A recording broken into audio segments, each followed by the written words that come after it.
அனைவருக்கும் வணக்கம். இன்றைய வானிலை செய்திகள். இன்று முதல் வரும் 18ஆம் தேதி வரை மழை, 65 கிலோமீட்டர் வேகத்தில் சூறாவளி காற்று வீசும். செய்தியை முழுமையாக கேட்கறதுக்கு முன்னாடி நம்ம சேனலை சப்ஸ்கிரைப் பண்ணலாம். சப்ஸ்கிரைப் பண்ணிக்கோங்க. மறக்காம பெல் பட்டனை கிளிக் பண்ணிக்கோங்க. அப்பதான் நம்மளுடைய அப்டேட்டட் நியூஸ் உங்களுக்கு உடனுக்குடன் வந்து சேரும். கிழக்கு திசை காற்றின் வேக மாறுபாடு காரணமாக இன்று முதல் வரும் 18ஆம் தேதி வரை மிதமான மழை பெய்யக்கூடும் என சென்னை வானிலை ஆய்வு மையம் தெரிவித்துள்ளது.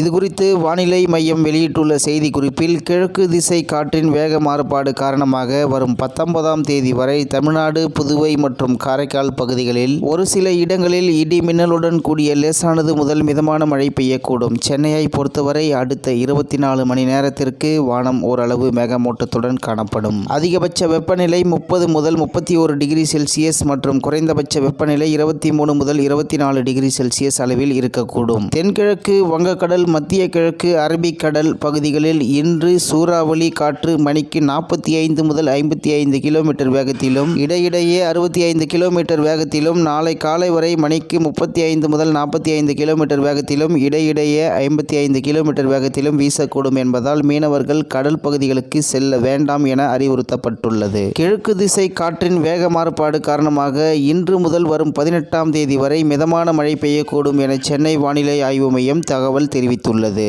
இதுகுறித்து வானிலை மையம் வெளியிட்டுள்ள செய்தி குறிப்பில், கிழக்கு திசை காற்றின் வேக மாறுபாடு காரணமாக வரும் 19ஆம் தேதி வரை தமிழ்நாடு, புதுவை மற்றும் காரைக்கால் பகுதிகளில் ஒரு சில இடங்களில் இடி மின்னலுடன் கூடிய லேசானது முதல் மிதமான மழை பெய்யக்கூடும். சென்னையை பொறுத்தவரை அடுத்த 24 மணி நேரத்திற்கு வானம் ஓரளவு மேகமூட்டத்துடன் காணப்படும். இன்று முதல் வரும் 18ஆம் தேதி வரை மழைக்கு வாய்ப்பு இருப்பதாக சென்னை வானிலை ஆய்வு மையம் தகவல் தெரிவித்துள்ளது. மற்றும் 65 கிலோமீட்டர் வேகத்தில் சூறாவளி காற்று வீசும் என்பதால் மீனவர்கள் கடல் பகுதிகளுக்கு செல்ல வேண்டாம் என்று எச்சரிக்கை விடுக்கப்பட்டுள்ளது. இத்துடன் இன்றைய வானிலை செய்திகள் நிறைவு பெறுகிறது. நன்றி, வணக்கம்.